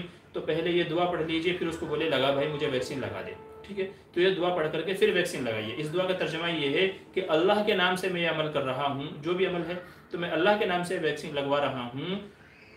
اللہ کی وہ ذات ہے کہ جس کے نام کی برکت سے کوئی چیز نقصان نہیں پہنچاتے۔ لا یضر مع اسمہ شیء فی الارض ولا فی السماء، زمین و آسمان میں جتنی بھی چیزیں ہیں کوئی اللہ کے نام کی برکت کی وجہ سے کوئی چیز نقصان نہیں پہنچا پائے گی۔ تو انشاءاللہ یہ دعا پڑھ کر کے پھر آپ ویکسین لگوا لیجیے۔ ایک عمل تو یہ ہو گیا۔ دوسرا عمل یہ کیجیے گا کہ اسی دن یا اس سے اگلے دن یعنی 2-3 دن کے اندر اندر آپ ہجامہ کروا لیجیے۔ کیا کروا لیجیے گا؟ ہجامہ کروا لیجیے گا۔ ہجامہ سنت بھی ہے، اور ہجامہ حضور صلی اللہ علیہ وسلم اس لیے فرمایا کرتے تھے کہ جو ہمارے جسم کے اندر گندا خون ہوتا ہے، باڈی میں جو ٹاکسن زہریلا مادہ جو ہوتا ہے، گندا جو خون ہوتا ہے، تو وہ سارا نکل جاتا ہے ہجامے کے ذریعے سے۔ تو ہجامہ سنت بھی ہے، گندا خون نکل جاتا ہے۔ تو اگر اس کے اندر کوئی انفیکشن ہوگا بھی، کوئی خراب چیز ہوگی بھی اگر ویکسین کے اندر، تو امید ہے انشاءاللہ کہ ہجامے کے ذریعے سے وہ تمام گندا خون، تمام ٹاکسن، تمام زہریلے مادے انشاءاللہ نکل جائیں گے۔ تو آپ یہ 2 عمل کر لیجئے، ایک ویکسین لگوانے کے ٹائم پہ ہے اور ایک ویکسین لگوانے کے بعد میں ہے کہ پہلے دعا پڑھ لیجئے، بعد میں ہجامہ کروا لیجئے۔ انشاءاللہ ان 2 عمل کی برکت سے بے فکر ہو کے آپ ویکسین لگوائیے۔ امید ہے اللہ کی ذات سے کہ دنیا کی کوئی چیز آپ کو نقصان نہیں پہنچا پائے گی۔ تو اس لیے عرض یہ کر رہا ہوں کہ ویکسین لے لیجیے، حالانکہ میں نے بھی اب تک نہیں لی ہے، لیکن آپ کو مشورہ یہ دے رہا ہوں شرعی اعتبار سے، چونکہ آپ نے پوچھا ہے تو میں آپ کو رائے دے رہا ہوں، اور میں بھی انشاءاللہ جلدی لے لوں گا، جس دن لے لوں گا آپ کو اطلاع کر دوں گا۔ تو اس لیے بہتر ہے کہ بجائے اس کے کہ ہمیں مجبور کیا جائے، مجبوری میں ہمیں لینا پڑے اور مہنگا ڈوز لینا پڑے، بہت سارے جرم ہمارے اوپر لگیں کہ یہ لوگ بیماریاں پھیلا رہے ہیں، یوں کر رہے ہیں، وہ کر رہے ہیں، اس سے بہتر یہ ہے کہ آپ خوشی سے پہلے ہی لگوا لیجیے۔ ظاہر سی بات ہے اگر نقصان ہوگا تو زیادہ ان کا نقصان ہوگا، ہمارا تو کم ہی نقصان ہوگا۔ کہتے ہیں نا کہ بھائی ساجھے کی کھیر ہے، جو سب کو ملے گی وہی ہم کو بھی ملے گی۔ تو یہ مسئلہ ہے ویکسین کا۔ امید ہے بات آپ کو سمجھ میں آ گئی ہوگی، اگر آپ کو سمجھ میں آ گئی ہے تو دوسروں کو بھی سمجھائیے، ٹھیک ہے۔ آگے چلیے۔ خان کہہ رہے ہیں مفتی صاحب اگر ہم ظہر کی نماز 2:30 بجے پڑھیں اور اس وقت حیض آیا تو کیا اس کی قضا بھی اتارنی ہوگی یا نہیں؟ دیکھیے اگر نماز پڑھ چکے ہیں پھر حیض آیا ہے کسی عورت کو، نماز پڑھنے کے بعد اگر حیض آیا تب تو کوئی مسئلہ ہی نہیں ہے، نماز تو ہو چکی تھی۔ لیکن اگر ظہر کا وقت شروع ہو گیا تھا مگر ابھی تک نماز نہیں پڑھی تھی، پھر حیض آ گیا ہے، تو یاد رکھیے ایسی صورت میں وہ نماز معاف ہو گئی۔ اب اس کی قضا ضروری نہیں ہے، ظہر کی نماز ابھی تک نہیں پڑھی تھی، باقی تھی ذمے میں، مگر حیض آ گیا، علماء فرماتے ہیں کہ وہ نماز ذمے سے ساقط ہو گئی، وہ ذمے سے کیا کہتے ہیں ختم ہو گئی، اب اس کی قضا ضروری نہیں ہے۔ جب حیض آ گیا تو نماز معاف ہو گئی، ٹھیک ہے، یہ مسئلہ ہے۔ اور اگر پڑھ چکے ہیں پھر حیض آیا تب تو کوئی مسئلہ ہی نہیں ہے، نماز تو ادا ہو چکی ہے، ٹھیک ہے۔ آگے چلیے۔ فیاض احمد السلام علیکم، جس کو نماز میں کوئی سورہ یاد نہ ہو تو کیا پڑھنا چاہیے؟ نماز میں کم از کم سورہ فاتحہ تو یاد ہوگی، سورہ فاتحہ کے ساتھ میں قل هو اللہ تو یاد ہوگی، قل هو اللہ تو یاد ہوگی نا۔ قل هو اللہ صرف 3 آیتیں ہیں، انا اعطیناک میں 3 آیتیں ہیں، والعصر میں 3 آیتیں، تو یہ 3 4 آیتوں کی چھوٹی چھوٹی صورتیں ہیں، ان کو یاد کرنے کی کوشش کرنی چاہیے۔ اور جب تک کہ اگر یہ بھی یاد نہیں ہے، کچھ بھی یاد نہیں ہے، حالانکہ میں یہ سمجھتا ہوں کہ اس زمانے میں بھی ایسا مسلمان ملنا کہ جس کو کچھ بھی یاد نہیں ہے، میں سمجھتا ہوں کہ وہ مسلمان ہی نہیں ہے، وہ مسلمان ہی نہیں ہے۔ کم سے کم اس نے اپنے ماں باپ کو تو دیکھا ہوگا، وہ نمازیں پڑھتے ہوں گے، قرآن پڑھتے ہوں گے، مسجد میں کبھی تو جمعہ میں گیا ہوگا، عید میں تو گیا ہوگا، تو سن کے بہت ساری چیزیں ایسے ہی یاد ہو جاتی ہیں آٹومیٹک۔ بھلے بندہ نماز نہ پڑھے لیکن سورہ فاتحہ، قل هو اللہ، یہ چیزیں تو ایسی ہیں کہ ان پڑھ کو بھی یاد ہو جاتی ہیں۔ تو اگر کوئی ایسا مسلمان ہے کہ جسے کچھ بھی پتہ نہیں ہے، ٹھیک ہے، تو اس کو جو بھی یاد ہو تو وہ پڑھ لے، اگر کچھ بھی یاد نہیں ہے تو خاموش کھڑا رہے۔ اور ایسے میں کہتا ہوں کہ سب سے بہتر یہ ہے ایسے میں کہ وہ امام صاحب کے پیچھے نماز پڑھنے کی کوشش کرے، فرائض جو ہیں وہ امام صاحب کے پیچھے پڑھیں، کیونکہ جب امام صاحب کے پیچھے رہیں گے تو ہم کو اپنی قرات نہیں کرنی ہے، امام صاحب کے پیچھے ہیں، تو جب امام صاحب کے پیچھے ہیں ہمیں کچھ کرنے کی ضرورت نہیں ہے، ہماری نماز کامل و مکمل ہو جائے گی۔ تو جماعتوں کا اہتمام کرے، جماعتوں کی پابندی کرے، تاکہ ہماری نمازیں اچھے طریقے سے ادا ہو جائیں۔ اور اگر اپنی انفرادی جیسے سنتیں ہیں، نوافل ہیں، یا اپنی ویسی نمازیں، فرض نماز بھی ہے انفرادی، تو اگر اسے کچھ بھی نہیں آتا ہے تو خاموش کھڑا رہے، بس یوں کرے کہ نماز کے اخیر میں سجدہ سہو کر لے، چونکہ سورہ فاتحہ کا پڑھنا بھی واجب ہے، ٹھیک ہے، اس کے ساتھ سورت کا ملانا بھی واجب ہے۔ تو اگر یہ چیزیں نہیں پائی گئی تو سجدہ سہو لازم ہوگا، تو اس لیے یہ کرے کہ اخیر میں سجدہ سہو کر لے تاکہ واجب کی تلافی ہو جائے، اور ایک آیت جو بھی کچھ یاد ہے تو کچھ نہ کچھ پڑھ لیا کرے، چونکہ فرض کی ادائیگی ہو جانی چاہیے۔ قرآن کریم میں ہے فَقْرَؤْا مَا تَيَسَّرَ مِنَ الْقُرْآنِ کہ کم از کم 30 حرفوں پر مشتمل کوئی آیت چھوٹی ہو یا بڑی ہو، تو اگر بندے نے پڑھ لی ہے تو فرض اس کے ذمے سے ادا ہو گیا۔ تو کم سے کم ربنا آتنا فی الدنیا تو آتی ہی ہوگی، نہیں آتی ہے تو سیکھ لے، 2 منٹ مشکل سے لگتے ہیں، ربنا آتنا فی الدنیا حسنہ وفی الآخرۃ حسنہ، تو یہ یاد کر لے اور آخر میں سجدہ سہو کر لے تو نماز اس کی ہو جائے گی۔ تو یہ طریقہ اپنائیں۔ اچھا کہ چلیے، عارف ڈونگرے، السلام علیکم مفتی صاحب، آپ کیسے ہو؟ جی اللہ کا احسان ہے۔ دوسرے پارے میں جو حضرت طالوت کا ذکر ہے، کیا وہ نبی تھے یا پھر اس میں اختلاف ہے؟ جواب مطلوب ہے۔ طالوت جو ہے وہ نبی تھے، اکثر تفسیر میں ایسا ہی لکھا ہوا ہے کہ طالوت جو ہے وہ نبی تھے اور قوم کی رہبری اور رہنمائی کر رہے تھے۔ جب وہ بوڑھے ہو گئے تو اللہ تبارک و تعالیٰ نے حضرت داؤد علیہ السلام کو نبی بنایا، ٹھیک ہے؟ تو طالوت کو نبوت کی صراحت کی ہے کہ وہ بنی اسرائیل کے نبی تھے۔ آگے چلیے، کیا کہہ رہے ہیں؟ محمد خلیل، نفل نماز کی فضیلت بتائیے۔ بھائی نفل تو نفل ہی ہے، قیامت کے دن بعض احادیث میں ہے کہ اللہ تبارک و تعالیٰ جب بندے کی نمازوں کا روزوں کا حساب لے رہا ہوگا تو پوچھا جائے گا کہ نمازوں میں، نمازوں میں، فرض روزوں میں یا اور دوسری چیزوں میں، زکوٰۃ وغیرہ میں اگر کچھ کمی کوتاہی رہ گئی ہوگی تو اللہ تعالیٰ فرمائیں گے دیکھو میرے بندے کے پاس میں کچھ نوافل ہیں کہ نہیں، نفلی نمازیں، نفلی روزے، زکوٰۃ صدقہ خیرات ایسے ہی ہے کہ نہیں ہے، اگر ہوگا تو اس سے اس کی کمی اور تلافی پوری کر دی جائے گی۔ بقیہ تو اوابین کی ہے، چاشت کی ہے، تو ان کی الگ الگ فضیلتیں ہیں۔ تو بہرحال نفل کا معنی زیادتی کے اضافے کے ہیں، تو جتنا آدمی کے پاس زیادہ ہوگا تو اتنا ہی اس کے کام آئے گا۔ آج دنیا میں زیادہ سے زیادہ مال اسی لیے کمانا چاہتے ہیں، اپنے پاس رکھنا چاہتے ہیں کہ بھئی کام آئے، تو نوافل کا ذخیرہ بھی اسی لیے پاس میں رکھنا چاہیے کہ جب کل قیامت میں، چونکہ ہماری نمازیں کیسی ہیں ہم سب جانتے ہیں، نہ صحیح ڈھنگ سے رکوع کرتے ہیں، نہ سجدہ کرتے ہیں، نہ قرات ہوتی ہے، کھڑے نماز میں سوچ کہیں اور رہے ہیں، ذہن ہمارا کہیں اور ہے، تو نمازیں ہماری کیسی ہوتی ہیں ہم سب کو پتہ ہے۔ تو اس لیے نوافل کا ذخیرہ اپنے پاس میں رکھنا چاہیے کیونکہ یہی کام آئے گا۔ رویل انفوٹیک ملٹی سروس کہہ رہے ہیں کیا مولانا کلیم صدیقی صاحب کی رہائی کے لیے کوئی خصوصی عمل بتائیے۔ جی اس سلسلے میں جو ہے ایک دعا آپ پڑھتے رہیے، اللہم انا نجعلک فی نحورہم ونعوذ بک من شرورہم، اللہم انا نجعلک فی نحورہم ونعوذ بک من شرورہم۔ علماء نے اس کو ہر قسم کی مصیبت، پریشانیاں، دشمن کی طرف سے خوف، ڈر، ظالم کی طرف سے جب ظلم کا خوف ہو تو اس وقت یہ دعا پڑھنے کی تلقین کی گئی ہے، ترغیب کی گئی ہے۔ تو اس دعا کو آپ پڑھتے رہیے اور اسی کے ساتھ ساتھ میں استغفار کی کثرت کیجیے، چونکہ استغفار کی برکت علماء نے بیان کی ہے کہ اللہ تعالیٰ ایسی جگہ سے راستے پیدا کر دیتا ہے جہاں سے بندے کو گمان بھی نہیں ہوتا۔ تو زیادہ سے زیادہ استغفار، استغفر اللہ العظیم الذی لا الہ الا هو الحی القیوم واتوب الیہ، یا جو بھی آپ کو استغفار آتا ہو تو وہ استغفار پڑھتے رہیے۔ مولانا مکرم حسین سنسار پوری جو اس وقت بڑے اونچے بزرگ ہیں، ہمارے شہر سہارنپور میں ایک گاؤں ہے سنسار پور، وہاں کے رہنے والے ہیں اور بڑے چوٹی کے بزرگوں میں سے ہے۔ بہت کم لوگ مطلب علاقے میں تو لوگ جانتے ہیں لیکن اور دوسرے علاقوں کے لوگ ان کو نہیں جانتے ہیں، حالانکہ بہت پرانے بزرگ ہیں اور بہت معتبر، اور اللہ نے حکیم بھی ہیں، وہ اللہ نے ان کے ہاتھ میں شفا بھی رکھی ہے، حکمت وغیرہ کرتے ہیں وہ۔ تو انہوں نے ابھی میں پڑھ رہا تھا ایک جگہ پہ، کسی نے ایک پیپر بھیجا تھا جس میں مولانا مکرم حسین صاحب سنسار پوری دامت برکاتہم نے ایک مخصوص دعا لکھی ہے کہ مولانا کلیم صدیقی صاحب کی رہائی کے سلسلے میں یہ دعا پڑھیں۔ میں انشاءاللہ اس کو واپس سے تلاش کر کے اس کو میں ویڈیو کی شکل میں انشاءاللہ آپ تک پہنچانے کی کوشش کرتا ہوں، تو آپ حضرات جو ہے اس کو بھی پڑھیے اور تب تک کہ یہ دعا عمل کرتے رہیے۔ ایک دعا جو میں نے بتائی، اللہم انا نجعلک فی نحورہم ونعوذ بک من شرورہم، اور دوسرے کیا کریے؟ استغفار کرتے رہیے، ٹھیک ہے؟ اللہ جلد ہی ان کو رہائی نصیب فرمائے۔ کل 4 تاریخ ہے، کل کے تعلق سے سنا ہے کہ 4 تاریخ کو ان کے بارے میں دوبارہ سماعت ہے، ان کے دوبارہ فیصلہ ہونے والا ہے۔ ہم تو یہی چاہتے ہیں کہ اللہ ان کی مدد فرمائے، اور تمام دل سے ہماری دعا ہے، پوری امت مسلمہ ان کے حق میں دعا گو ہے کہ اللہ حضرت کو رہائی نصیب فرمائے، اور ظالموں نے جو بھی اوچھے قسم کے الزامات لگائے اور ان کو پھنسانے کی جو سازشیں کی گئی ہیں، اللہ سب کو ناکام فرمائے۔ وَمَكَرُوا وَمَكَرَ اللَّهُ وَاللَّهُ خَيْرُ الْمَاكِرِينَ، وہ بھی مکر کرتے ہیں، تدبیریں کرتے ہیں، اللہ اپنے اعتبار سے اپنی چالیں چلنے والا ہے، اللہ ہی بے شک ان کے لیے رہائی کے راستے نکالنے والا ہے۔ تو کل بڑا اہم دن ہے ان کے اعتبار سے، تو تمام حضرات جو ہے ان کے حق میں دعا بھی کریں، اور خصوصی 2 رکعت نفل نماز صلاۃ الحاجت پڑھ کر کے ان کے حق میں دعا کریں کہ اللہ تمام جو ناجائز الزامات ان کے اوپر لگائے گئے ہیں، مقدمات میں ان کو پھنسایا جا رہا ہے، اللہ سب سے ان کی حفاظت فرمائے۔ آگے چلیے، مفتی صاحب وضو کے بعد دیکھا کہ ناخن میں تھوڑا سا آٹا لگا ہے، تو کیا دوبارہ وضو کرنا ہوگا؟ اور اگر دوبارہ وضو کرنا ہے تو کتنی مقدار میں آٹا لگاؤ؟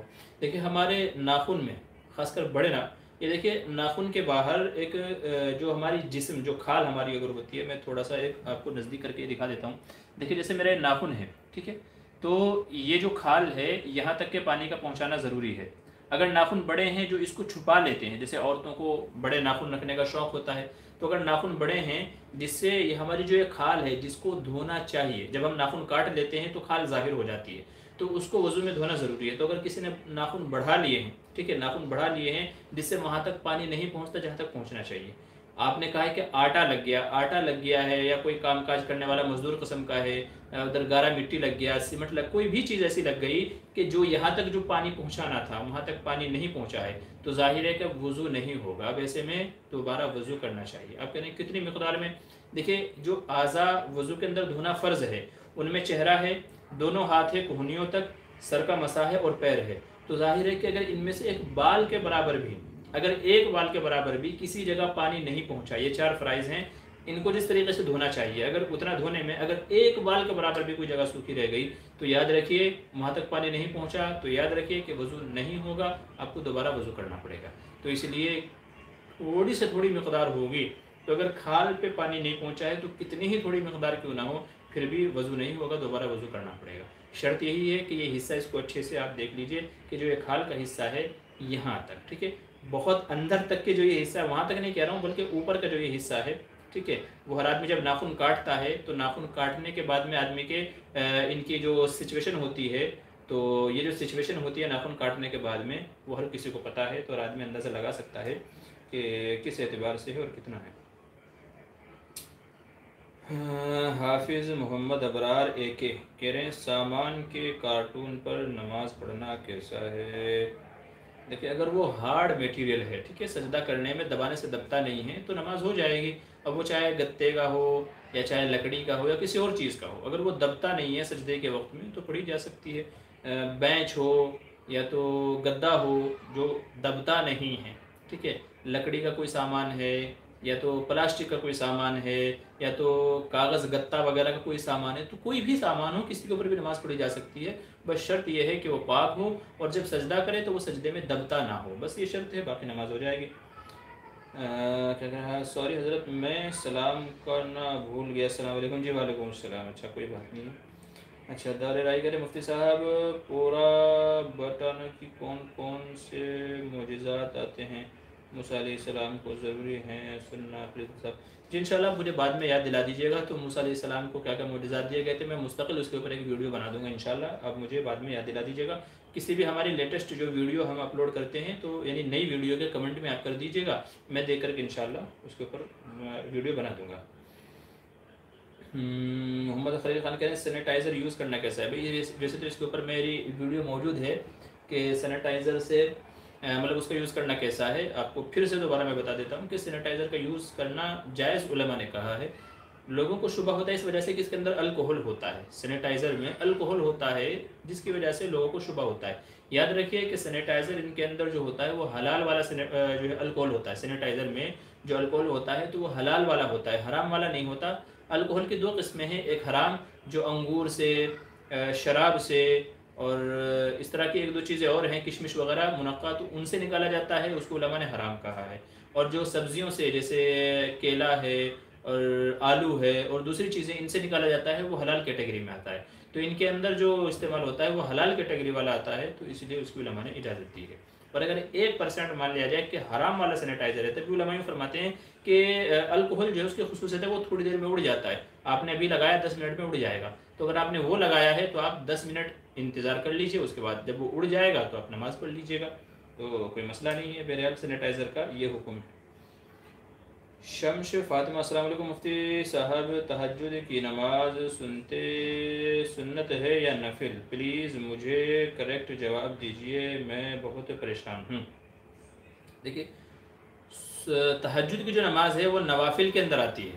تہجد کی جو نماز ہے وہ نوافل کے اندر آتی ہے، سنتوں میں نہیں آتی. تہجد کی نماز نوافل کے اندر آتی ہے. نوافل کا مطلب یہ ہے کہ اگر آپ پڑھیں گے تو ثواب ہے اور اگر نہیں پڑھیں گے تو کوئی گناہ کی بات نہیں ہے، ٹھیک ہے. سنت نماز وہی ہے جو فرض نمازوں کے بعد میں ہے، جو فرض نمازوں کے بعد، جیسے ظہر کے بعد کی 2 رکعتیں ہیں، ظہر سے پہلے کی 4 رکعتیں ہیں، ایسے ہی عصر سے پہلے کی 4 سنتیں ہیں، مغرب کے بعد کی 2 سنتیں ہیں، عشاء سے پہلے کی 4 سنتیں ہیں، عشاء کے بعد کی 2 سنتیں ہیں۔ تو یہ سنتیں وہ نمازیں ہیں جو سنت کے اندر آتی ہیں۔ ان کو چھوڑ کر کے جو بھی نمازیں ہیں وہ سب کے سب نوافل کے اندر آتی ہیں۔ تمام نمازیں کیا میں آتی ہیں؟ نوافل کے اندر۔ چاشت کی نماز نفل ہے، اشراق کی نماز نفل ہے، اوابین کی جو ہے نماز نفل ہے، تہجد کی نماز بھی نفل ہے، ٹھیک ہے؟ تو تہجد کی نماز بھی کیا ہے؟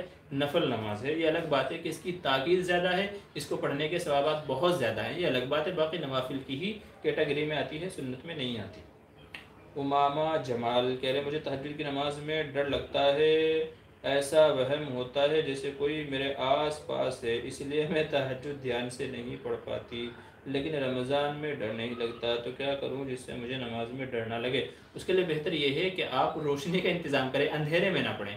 اگر آپ اندھیرے میں پڑھیں گے تو اس طرح کے خیالات آتے ہیں، چونکہ آدمی اکیلا اٹھا ہوا ہے پورے گھر میں، سب لوگ سوئے ہوئے ہیں، اندھیرا ہے، تو پھر محسوس ہوتا ہے کہ شاید پیچھے کوئی کھڑا ہے، تو اس طرح کے وہم ذہن میں آ جاتے ہیں۔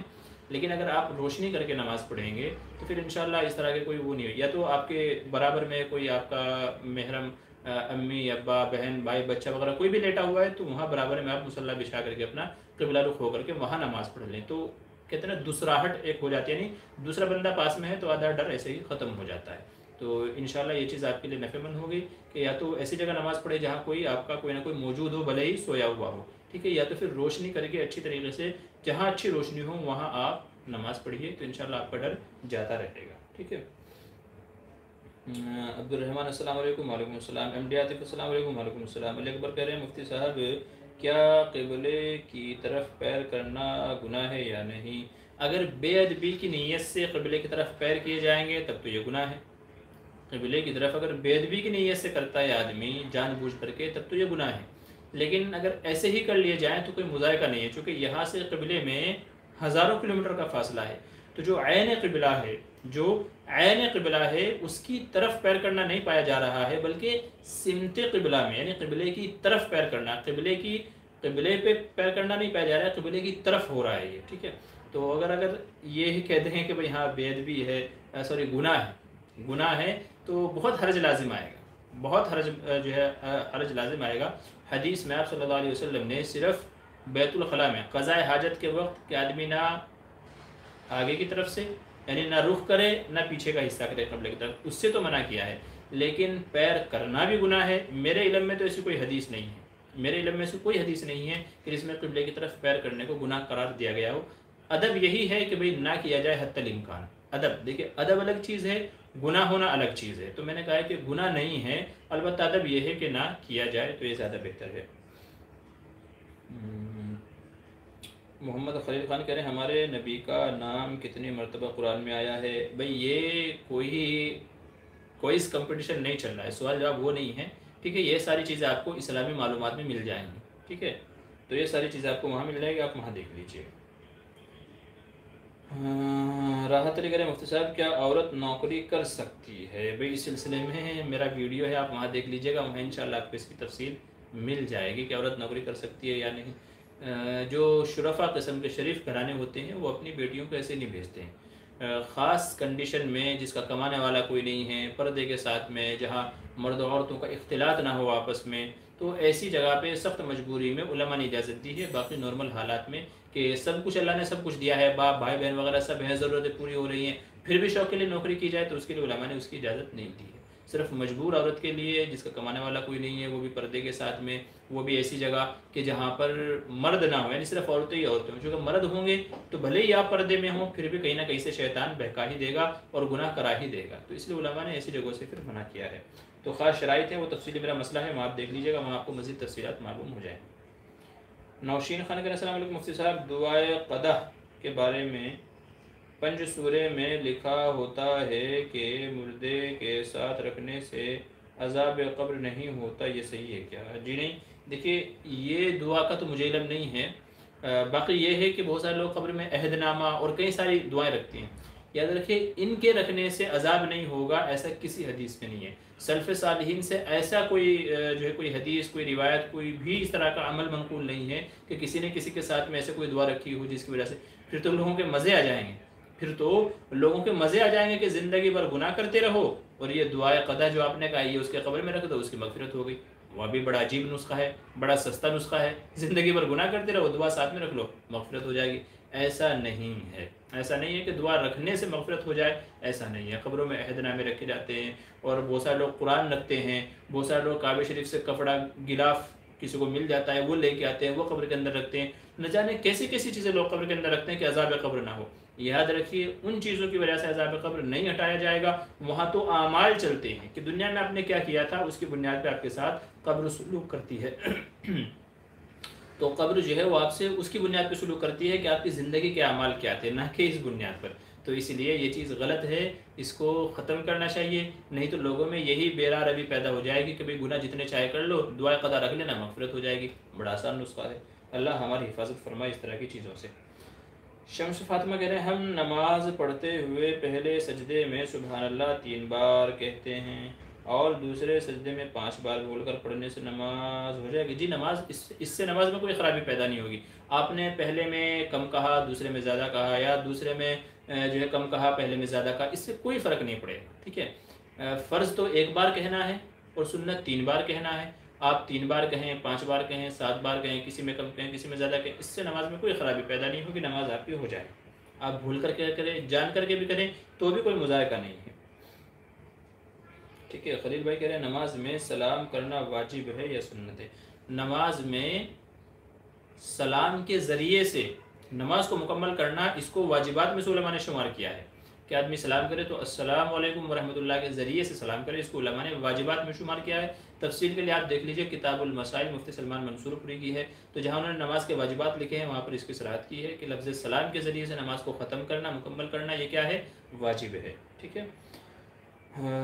آگے چلیے، شمس فاطمہ کہہ رہے ہیں ہم نماز پڑھتے اچھا یہ تو ہو گیا ہے۔ جی میں سب کے جواب دے رہا ہوں، ٹھیک ہے۔ بس یہ ہے کہ میں ترتیب وار تفصیل وار سب کے سوالوں کے جواب دے رہا ہوں، ٹھیک ہے۔ تو سب کے سوالوں کا جواب ملے گا، آپ بس اطمینان رکھیے، بار بار سوال کرنے کی ضرورت نہیں ہے، آپ نے ایک بار کر دیا ہمارے پاس آگے میں انشاءاللہ جواب دے دوں گا۔ جی بشیر مہر مفتی صاحب، بہو بیمار ہو جائے اور سسرال والے چیک نہ کریں تو وہ اپنے ماں باپ کو نہیں بتا سکتی ہے کیا؟ ضرور بتائیے، مجھے میری بیوی کا پیٹ درد کرنے لگا اور 4 گھنٹے تک درد کرتا رہا، پھر اس نے ماں باپ کو فون کیا۔ جی یہ تو کہہ لیجئے کہ بہو کے اوپر ظلم ہے سسرال والوں کا، اگر کوئی سسرال والے اتنے نالائق ہیں یا اتنے لاپرواہ ہیں کہ بہو کی خبر گیری نہیں کرتے ہیں، ٹھیک ہے۔ بلکہ پہلی فرصت میں 4 گھنٹے تو آپ بہت دیر کی بات کر رہے ہیں، میں نے لوگوں کے یہاں تک کہ کیسے سنے ہیں کہ پیٹ میں درد ہوا جس سے بچہ ضائع ہو گیا، مگر گھر والوں نے فکر نہیں کی، یہ سوچ کر یہ تو نارمل درد ہے، یہ تو نارمل درد ہے، یہ سوچ کے فکر نہیں کی اور وہاں بچہ ضائع ہو گیا۔ تو اس لیے اگر سسرال والے فکر نہیں کرتے ہیں، ان کو ایک بار بولا جائے بھائی مجھے تکلیف ہے، کسی ڈاکٹر کو دکھا دے، اگر وہ نہیں سنتے، اگنور کرتے ہیں، تو فوراً اپنے شوہر کو فون لگائیں یا اپنے گھر والوں کو فون لگائیں، باپ بھائی بہن کسی کو تو فون لگائیں جو اس وقت میں اس کا آ کر کے ساتھ دے۔ درد کوئی بھی ہو چھوٹا نہیں ہوتا، ایک کان کا درد، ایک آنکھ کا درد، ایک سر کا درد ایسا ہے جو آدمی کو پاگل کر دیتا ہے۔ عورت کے لیے پیٹ کا درد کوئی آسان بات نہیں ہے، بہت بڑی بات ہے۔ تو اگر کسی کے سسرال والے ایسے ہیں، میں تو کہوں گا یہ ظلم ہے بہو کے اوپر۔ جب یار تم کسی کی بیٹی کو لے کر کے آئے ہو اور تم کہتے ہو ہم بہو نہیں لے کے آئے، بیٹی لے کر کے آئے ہیں، تو جیسے اپنی بیٹی کی پرواہ کرتے ہو تو بہو کی بھی پرواہ کرو ویسے ہی، ہے کہ نہیں؟ اگر بیٹی کو ذرا سا کانٹا چپ جائے تو دوڑے ہوئے آتے ہیں، ڈاکٹر کو لے کے جاؤ، یہ کرو وہ کرو، انجیکشن لگواؤ، ٹیٹنس نہ ہو جائے، کوئی بیماری نہ ہو جائے۔ تو بیٹی کے ساتھ تو یہ معاملہ ہے، اور یہاں بہو درد سے چیختی ہے، چلاتی ہے، کراتی ہے، تمہارے کانوں پہ جوں نہیں رینگتی، تم سمجھتے ہوئے تو نارمل درد ہے۔ بعض تو جاہل قسم کیسے ہوتے ہیں، یہ سمجھتے ہیں کہ بہو ناٹک کر رہی ہے۔ بہو کیا کر رہی ہے؟ ناٹک کر رہی ہے، جہالت کی انتہا ہے، جہالت کی انتہا۔ حضرت عمر فاروق رضی اللہ عنہ جیسے اگر اس وقت ہوتے تو کوڑے لے کے مارتے ایسے لوگوں کو جو یہ کرتے ہیں۔ جب بہو لائے ہو، کسی کی بیٹی کو لے کر کے آئے ہو تو خیال رکھو اس کا، درد میں، تکلیف میں، دکھ میں، جیسے اپنی بیٹیوں کا خیال رکھتے ہو ویسے ہی اس کا خیال رکھو۔ تو بہرحال گزارش یہ ہے کہ اپنے گھروں کو لے کے چلیں، گھر والوں کو لے کے چلیں، بہو آپ کی امانت ہے۔ اگر آپ کی بہو ہے تو کسی کی بیٹی بھی ہے وہ، تو اس کے اوپر ظلم نہ کریں، کسی کی بیوی بھی ہے تو جو بھی کوئی مسئلہ ہو تو فوراً جو بھی اس وقت مناسب کارروائی ہے، جس کے پاس جانا ہے، صلاح مشورہ کرنا ہے، ڈاکٹر کو بلانا ہے، اس کے پاس جانا ہے، تو فوراً وہ عمل کرنا چاہیے سارے کام کاج چھوڑ کر کے، ورنہ زندگی بھر پچھتاتے رہیں گے۔ ابھی حال ہی میں مجھے ایک نے بتایا کہ بیوی کے پیٹ میں درد ہوا، گھر والے سمجھے نارمل ہے اور بچہ ضائع ہو گیا۔ اب بتائیے شوہر کو کتنی تکلیف ہوئی ہوگی، عورت کو کتنی تکلیف ہوئی ہوگی، اور اگر خدا نہ خواستہ بہت ساری دفعہ ایسا ہوتا ہے کہ اگر بچہ ضائع ہو گیا پھر جلدی سے حمل نہیں ٹھہرتا ہے، ایک لمبا زمانہ لگ جاتا ہے، لوگوں کو لاکھوں دوائیاں لگ جاتی ہیں تاکہ دوسرا حمل ٹھہر جائے۔ تو بتائیے نقصان کس کا ہے؟ پھر وہی دادا دادی تڑپتے رہتے ہیں کہ یار اتنا زمانہ ہو گیا، 6 سال ہو گئے شادی کو، 10 سال ہو گئے، ہمارے بیٹے کے یہاں کوئی اولاد نہیں ہے، کوئی پوتا پوتی نہیں ہے۔ تو یار کہیں نہ کہیں تمہاری بھی تو غلطی رہی ہوگی نا، کہیں نہ کہیں تم سے بھی کوئی چوک ہوئی ہوگی، تو تم کو وہ ٹائم پہ سمجھنا چاہیے تھا نا۔ تو اس لیے اس طرح کے جب بھی مواقع آئیں، سب سے پہلے اپنے ہمدرد کو فون کریں، جو بھی اس موقع پر کام آ سکتا ہو اس کو بلائیں، اور اپنا جو بھی دکھ تکلیف ہے اس سے نجات پائیں اور اس کا علاج کرائیں۔ کیا شبنم عثمانی، السلام علیکم مفتی صاحب جی۔ وعلیکم السلام۔ کہہ رہے لائف میں بیعت ہونا ضروری ہے پیر بابا وغیرہ سے؟ جی نہیں، بیعت ہونا ضروری نہیں ہے، بیعت ہونا کوئی واجبی مسئلہ نہیں ہے۔ لوگ بیعت اس لیے ہوتے ہیں کہ آدمی کو سمجھ نہیں آتا کہ مجھ سے کیا گناہ ہو رہا ہے اور اس کی اصلاح کا کیا طریقہ ہے۔ بہت سارے دفعہ ایسا ہوتا ہے، یا چیزیں مشکل آدمی کو نظر آ رہی ہیں، کوئی صلاح دینے والا نہیں ہے، کوئی مشورہ دینے والا نہیں ہے، شرعی رہنمائی کرنے والا کوئی نہیں ہے، بہت سارے دفعہ ایسا ہوتا ہے۔ تو ایسے لوگوں کے لیے یہ کہا ہے شریعت نے کہ بھئی آپ کیا کریں، کسی اللہ والے کے ہاتھ پر بیعت ہو جائیں، تاکہ ان سے کہیں کہ جی میرے اندر کیا کمیاں ہیں بتائیں، اس کی رہنمائی کا، اس کا صحیح طریقہ کیا ہے، آپ میری رہبری کریں، مجھے گائیڈ کریں۔ تو اس لیے بیعت کا یہ سلسلہ ہے، اور لوگ اسی لیے بیعت ہوتے ہیں کہ آدمی کو اپنے عیوب نظر نہیں آتے، دوسرے کو نظر آتے۔ وہ کسی نے کہا تھا، ایک ایسی لطیفہ ہے، چٹکلا ہے، کہ ایک آدمی ایک بزرگ کے پاس گیا کہ جی میرے اندر کیا کیا کمیاں ہیں مجھے بتائیں تاکہ میں ان کی اصلاح کر سکوں۔ تو بابا جی نے کہا کہ بھائی ایسا ہے، بزرگ نے کہا آپ بیوی کو جا کے اس کا ایک عیب بتا دیں، بیوی کو جا کے گھر میں اس کا عیب بتا دیں تیرے اندر یہ کمی ہے، پھر دیکھنا وہ تمہارے اندر اتنے عیب بتائے گی اور ایسے ایسے عیب بتائے گی جو تمہارے اندر ہے بھی نہیں۔ تو اگر تم کو اپنی کمیوں کا، عیبوں کا پتہ لگانا ہے تو اپنی بیوی کے اندر کمی نکال دو، وہ سارے عیب تم کو گنوا دے گی اگر تم کو اپنے عیب جاننا ہے تو۔ تو بہرحال آدمی کو اپنی کمیاں نظر نہیں آتی، دوسرا آدمی ان کو دیکھ لیتا ہے، اور اللہ والوں سے بیعت ہونے کے لیے اسی لیے کہا گیا ہے۔ قرآن کریم میں بھی یہی ہے، جب صحابیہ اور صحابہ حضور صلی اللہ علیہ وسلم سے بیعت ہونے آئے تھے تو قرآن کریم میں یہی کہا گیا، اذا جاءک المؤمنات یبایعنک، جب مومنہ عورتیں آپ کے پاس آئیں تو ان سے بیعت لینی ہے کہیں کے اوپر، اللہ یشرکن باللہ شیئا، کہ اللہ کے ساتھ کسی کو شریک نہیں کریں گے، ولا یسرقن، چوری نہیں کریں گے، ولا یزنین، زنا نہیں کریں گے، ولا یقتلن اولادہن، اپنے اولاد کو قتل نہیں کریں گے، ولا یاتین ببہتان یفترینہ بین ایدیہن وارجلہن، اور کسی کے اوپر کوئی بہتان نہیں لگائیں گے، غلط کاری حرام کاری نہیں کریں گے، ولا یعصینک فی معروف، اچھے کام میں آپ کی نافرمانی نہیں کریں گے، فبایعہن، تو آپ ان سے بیعت کر لیں، واستغفر لہن اللہ، ان کے لیے اللہ سے مغفرت کی دعا کریں۔ تو بیعت اس لیے ہوتا ہے کہ آدمی کو اپنے عیوب کمیاں نظر نہیں آتی، شرعی رہنمائی نہیں ملتی، تو کسی اللہ والے کے ہاتھ پر بیعت ہو جاتے ہیں۔ اگر آپ کو ساری چیزیں کلیئر ہیں، آپ کے پاس اتنا علم ہے، معلومات ہے، نالج ہے، آپ کو سب چیزیں پتہ ہیں، تو آپ کے لیے ضروری نہیں ہے۔ تو ہر کسی کے لیے بیعت ہونا ضروری نہیں ہے۔ جس کو لگتا ہے یار مطلب مجھے راستہ سمجھ میں نہیں آ رہا ہے، مجھے چیزیں سمجھ میں نہیں آ رہی ہیں، مجھے پریشانیوں کا حل نہیں مل رہا ہے، تو پھر ایسے شخص کے لیے کہ بھی کسی اللہ والے سے بیعت ہو جائے، یا کم از کم بیعت نہیں ہونا چاہتا ہے تو کسی اللہ والے کو اپنا صلاح کار بنا لے، مشیر بنا لے، کہ ہر کام میں جا کر ان سے مشورہ کر لے تاکہ وہ صحیح طریقے سے اس کو گائیڈ کر سکے، اس کی رہنمائی کر سکیں۔ شبنم عثمانی کہہ رہے ہیں حکر کا خواب میں دیدار کر نصیب ہو، کوئی عمل بتا دیجیے۔ اچھا حکر نہیں ہے بھائی، حضور ہے، اچھا لکھنے میں مسٹیک ہو گئی ہے تو خیر کوئی بات نہیں۔ شاید پچھلے ہفتے بھی کسی نے معلوم کیا تھا کہ حضور صلی اللہ علیہ وسلم کو اگر خواب میں دیکھنا ہے تو میں نے وہاں پر یہ عمل بتایا تھا۔ آپ سے گزارش ہے کہ پچھلے ہفتے والا جو پروگرام تھا ہمارا وہ دیکھ لیجیے گا۔ اس میں یہ ہے خاص طور سے ایک چیز جو بزرگوں نے نقل کی ہے مجربات میں سے، کہ حضور صلی اللہ علیہ وسلم پر درود شریف پڑھا جائے، جتنا بھی زیادہ ہو سکے حضور صلی اللہ علیہ وسلم پر درود شریف پڑھا جائے، تو جتنا آپ زیادہ درود پڑھیں گے یہ حضور سے محبت کی علامت ہے، تو انشاءاللہ امید ہے کہ حضور آپ کے خواب میں آئیں گے۔ دوسرا عمل یہ کرنا ہے کہ سنتوں کا آپ کو اہتمام کرنا ہے، کھانے کی سنتیں، پینے کی سنتیں، پہننے کی سنتیں، سونے کی سنتیں، اٹھنے کی سنتیں، کاروبار کی سنتیں، ٹھیک ہے، ایسے ہی نمازوں کی سنتیں۔ تو جو سنتیں ہیں، چونکہ حضور نے فرمایا کہ جو میری سنتوں کا اہتمام کرے گا میں اس سے محبت کروں گا، ٹھیک ہے، جس سے میں محبت کروں گا وہ جنت میں میرا ساتھی ہوگا۔ تو سنتوں پر عمل کرنا یہ دلیل ہے کہ آپ کو حضور سے محبت ہے، اور جب حضور سے محبت ہوگی تو انشاءاللہ حضور خواب میں تشریف لائیں گے۔ تو یہ دو عمل علماء نے نقل کیے ہیں، ایک سنتوں کی پابندی، دوسرے درود شریف کی پابندی زیادہ سے زیادہ، یہ دو عمل کر لیں گے تو انشاءاللہ حضور کی زیارت امید ہے کہ آپ کو نصیب ہوگی۔ جن لوگوں کو ہوئی ہے انہوں نے یہ اپنے تجربات میں سے نقل کیا ہے۔ اچھا محمد خلیل خان کہہ رہے ہیں کسی کو دین کی بات بتائی اور اس شخص نے کہا پہلے آپ عمل کرو پھر میں کروں گا۔ آپ کا کام دیکھیں بتانا ہے، آپ نے بتا دی، بات ختم ہو گئی۔ اب وہ کیا کہتا ہے آپ سن کر کے اس کو اگنور کریں، ٹھیک ہے، یا اس کو اچھے انداز سے سمجھانے کی کوشش کریں۔ باقی اس طرح آدمی کو نہیں کہنا چاہیے، اگر کوئی سمجھا رہا ہے تو ظاہر ہے ہمارے فائدے کے لیے جو کہہ رہا ہے، قطع نظر اس سے کہ اس کا عمل کیا ہے، قطع نظر اس سے کہ اس کا عمل کیا ہے۔ ایک کہاوت ہے کہ بھئی اگر پاخانے میں سونا پڑا ہوا ہو تو آپ کیا کریں گے، چھوڑیں گے؟ نہیں نا، آپ کیا کریں گے، اس کو اٹھائیں گے، دھل لیں گے، اس کو اٹھائیں گے، دھل لیں گے، چونکہ یہاں سونے کی ویلیو ہے۔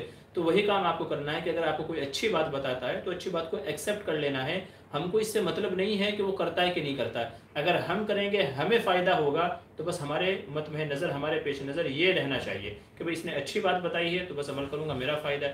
وہ کرتا ہے نہیں کرتا ہے اس کا عمل ہے, وہ کرے گا تو اس کو بھی فائدہ ہوگا, وہ نہیں کرے گا تو اس کو فائدہ نہیں ہوگا. لیکن اگر آپ کر لیں گے فائدے کی بات ہے تو آپ کو تو فائدہ ہونا یقینی ہے. تو اس لیے آپ قبول کر لیجیے, اس طرح کی باتیں نہیں بولنی چاہیے. اچھا بشیر کہہ رہے ہیں پھر سسر آ کر آدھی رات کو چیک کر کے لائے, پھر میرے ماں باپ گالیاں نکالنے لگے, فون کیوں کیا, ایسا ویسا کہنے لگے, کیوں کرے سمجھ میں نہیں آ رہا ہے مفتی صاحب. یہ ساری جہالت والی باتیں ہیں. ایسے گھر کو میں تو جاہل کہتا ہوں, وہ چاہے بھلے کتنے پڑھے لکھے کیوں نہ ہو, لیکن جو خود تو کرتے نہیں ہیں, ٹھیک ہے, خود تو غور و فکر کیا نہیں ہے, کسی دوسرے کو اگر بلایا تو اس پہ بھی الٹا الزام انہیں کو دے رہے ہیں. تو میں تو کہتا ہوں کہ وہ جہالت ہے, حد درجہ جہالت ہے. جو کام یار آپ کو کرنا چاہیے تھا, جب آپ نے نہیں کیا تو وہ کیا کرے گی بیچاری, مرے گی کیا, مرے گی, تکلیف سہے گی. آپ کو بڑی آسان لگتی ہے, اللہ نہ کرے کبھی آپ کے اوپر آئے نا تب آپ کو معلوم پڑے گا. تو میں تو یہ کہتا ہوں جہالت ہے بھائی, حد درجہ جہالت ہے, اللہ ایسے لوگوں کو سمجھ دے. اسی لیے کہا گیا کہ بچوں کی شادیاں کرو دیندار گھرانے میں. جو گھرانہ دیندار ہوگا تو ان کو اللہ کا خوف ہوگا, وہ تکلیف میں سب سے پہلے آپ کے ساتھ کھڑے ہوں گے. جن کا گھرانہ دیندار نہیں ہے, صرف پیسے پانی کو دے کر کے شادیاں کی گئی ہیں, پھر وہاں اسی طرح کے معاملات ہوتے ہیں. تو اس لیے اپنی بچوں کی شادیاں دیندار گھرانے میں کراؤ, بھلے ہی غریب کیوں نہ ہوں, کیونکہ ہر ضرورت کے موقع پر, ہر پریشانی, ہر تکلیف میں وہ ان کے ساتھ میں کھڑے رہیں گے. تو اس لیے دیندار گھرانے میں بچوں کی شادیاں کرو. مفتی صاحب اگر نماز پڑھتے ہوئے دوپٹے سے 2-3 بال نکل جائیں کیا نماز ادا ہوگی؟ ایچ خان کا سوال ہے. دیکھیں عورت کے بال بھی علماء نے سطر کے اندر شمار کیے ہیں.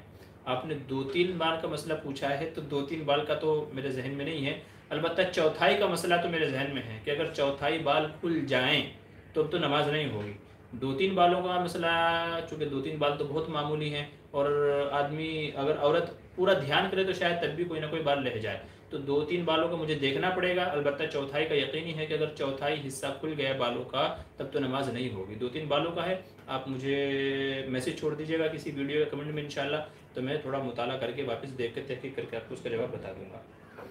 نیاز محمد کہہ رہے ہیں جی حضرت, اپنی بیوی سے صحبت کرنے کے فوراً بعد غسل کرنا چاہیے یا فجر اذان تک تاخیر کر سکتے ہیں؟ اگر کسی نے فجر کے بعد غسل جنابت کیا تو وہ گنہگار تو نہیں ہوگا؟ دیکھیں فوراً غسل کرنا ضروری نہیں ہے.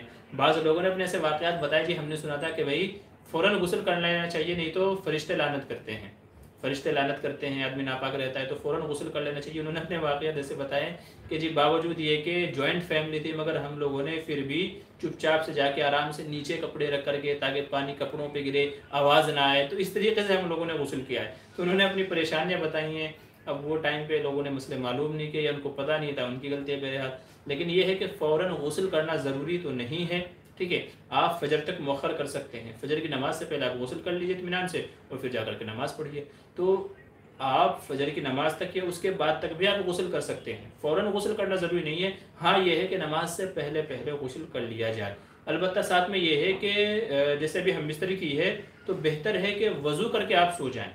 بہتر ہے کہ غسل تو نہ کریں لیکن وضو تو کم از کم کر ہی سکتے ہیں نا. ویسے بھی آدمی ہم بستری کے بعد میں کم از کم اپنے عضو مخصوص کو صاف کرنے کے لیے, دھلنے کے لیے باتھ روم میں جاتا ہی ہے. باتھ روم میں جاتا ہی ہے تھوڑی سی صاف صفائی کرنے کے لیے, تو اسی وقت میں وضو بھی کر لیا جائے پھر سو جائے, کوئی مسئلہ نہیں ہے. تو وضو کر لینا زیادہ بہتر ہے, افضل ہے. پھر صبح میں اٹھ کر کے کیا کر لیا جائے, غسل کر لیا جائے. ہاں یہ بھی یاد رکھنے کی بات ہے کہ شریعت نے زیادہ دیر ناپاک رہنے کو پسند نہیں کیا ہے. اب بہتر اور افضل یہی ہے کہ جتنی جلدی ممکن ہو سکے غسل کر لینا چاہیے. باقی تاخیر کی تو گنجائش اجازت ہے, لیکن افضل یہی ہے کہ جلد سے جلد غسل کر لیا جائے. علی اکبر کہہ رہے ہیں مفتی صاحب کیا یہ شیطانی وسوسے ہیں کہ مجھے خیال آتے ہیں کہ میں جان بوجھ کر کفر شرک کیا ہوں اور میں بھول چکا ہوں؟ جی شیطانی وسوسے ہی ہیں, میں نے شروع میں عرض کیا تھا, یہ شیطانی وسوسے ہی ہیں سب, تاکہ آدمی کے عقائد و اعمال کو خراب کرے. خلیل بھائی کہہ رہے ہیں پرفیوم یا باڈی اسپرے کپڑوں پہ لگے تو نماز ہو گیا؟ نہیں جی ہاں ہو جائے گی, چونکہ پرفیوم وغیرہ میں جو الکوہل ہوتا ہے وہ حلال والا ہوتا ہے, تو اس لیے ہو جائے گی. ایم ڈی عاطف کہہ رہے ہیں مجھے مفتی صاحب کیا خواتین کا پھوپھا سے پردہ ہے اور سسرال میں جوان سسر ہو تو کیا پردہ ہوگا؟ دیکھیں پھوپھا جی سے تو پردہ ہے, پھوپھا جی سے تو پردہ ہے چونکہ وہ غیر محرم ہے. اور رہ گئی بات سسر کی, تو سسر اگرچہ محرم ہے لیکن علماء فرماتے ہیں کہ اگر سسر جوان ہو